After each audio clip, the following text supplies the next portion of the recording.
This video sponsored by Paymode Shopping app. Paymode e-shopping application is one of the online shopping apps now available on Play Store and App Store. Paymode e-shopping. Click Blue link and install application. நமக்கு வீட்டுக்கு தேவையான அனைத்து பொருட்களும் வீட்டிலிருந்தே online மூலம் நமக்கு தேவையான அனைத்து வகையான பொருட்களையும் கொரியர் மூலம் உங்கள் வீடு தேடி வரும் பெற்றுக்கொள்ளவும் முடியும்.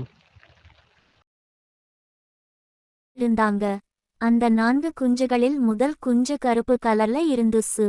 அது ரொம்ப சுட்டியாகவும் சுறுசுறுப்பாகவும் இருந்தது. அந்த குட்டி கருப்பு கோழி பொறுப்போடு வீட்டு வேலைகளை நல்ல நேர்மையான முறையில் செய்தது. இரண்டாவது குஞ்சு பண்ணையிலேயே ரொம்ப பேசக்கூடிய குஞ்சு. அந்த குஞ்சு பண்ணையில் உள்ள மற்ற விலங்குகளிடம் பேசிட்டு அதுங்களோட விளையாடி கொண்டு இருந்தது. மூன்றாவது குஞ்சு தன் அழகுக்கு ரொம்ப நேரம் கொடுத்துச்சு. அது வேலை செய்யாம தன்னோட நேரத்தை அதன் ரெக்கைகளை சரி செய்வதிலும் கண்ணாடி பார்ப்பதிலும் செலவு செய்தது. கடைசி குஞ்சு இங்க இருந்தாலும் தூங்கிக் கொண்டே இருக்கும். தினமும் அந்த கருப்பு கோழி குஞ்சு மட்டும் தான் அம்மா கூட போய் சாப்பிட தானியங்களையும் விதைகளையும் கொண்டு வரும். மற்ற கோழி குஞ்சுகள் யாரும் உதவி பண்ண வரமாட்டாங்க.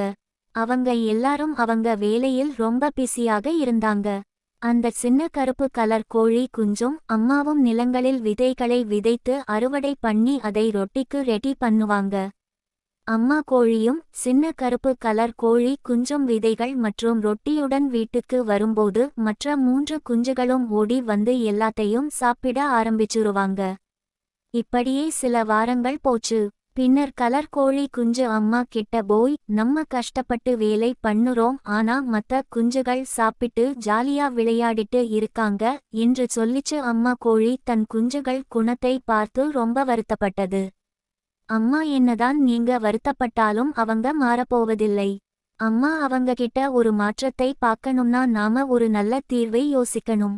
என்கிட்ட ஒரு ஐடியா இருக்கு என்று கருப்பு கோழி தன்னோட ஐடியாவா அம்மா கிட்ட சொல்லிச்சு. அம்மாவும் கருப்பு குஞ்சும் தினமும் வேலை முடிந்து சாப்பாடு இல்லாமல் 3 நாள் வந்தாங்க. அதனால் மத்த 3 குஞ்சுகள் சாப்பாடு இல்லாம தினமும் பசியோடு இருந்தாங்க. முன்னாடி அந்த இரண்டாவது கோழி குஞ்சு மத்தவங்களோட பேசிட்டே இருந்து. ஆனால் இப்போ சாப்பாடு இல்லாம அதால ஒரு வார்த்தை கூட பேச முடியல. மூன்றாவது கோழிக்கு ரொம்ப பசியா இருந்து அதால அழகை ரசிக்க முடியல.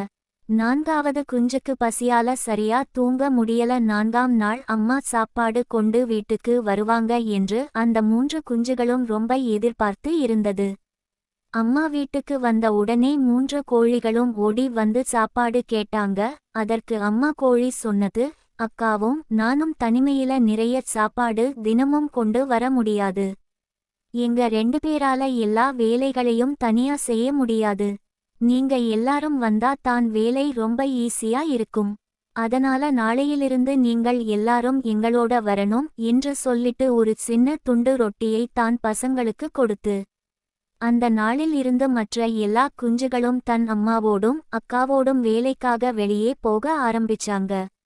அவங்க சோம்பேறித்தனத்தை ஓரம் போட்டுட்டு வேலை செய்யவும் சமைக்கவும் ஆரம்பிச்சாங்க. அம்மா கோழிக்கு இப்படி ஒரு மாற்றத்தை தன் குடும்பத்தில் பார்த்ததில் ரொம்ப சந்தோஷம். கருத்து: சோம்பேறித்தனம் இல்லாம வேலை பண்ண வேண்டும்.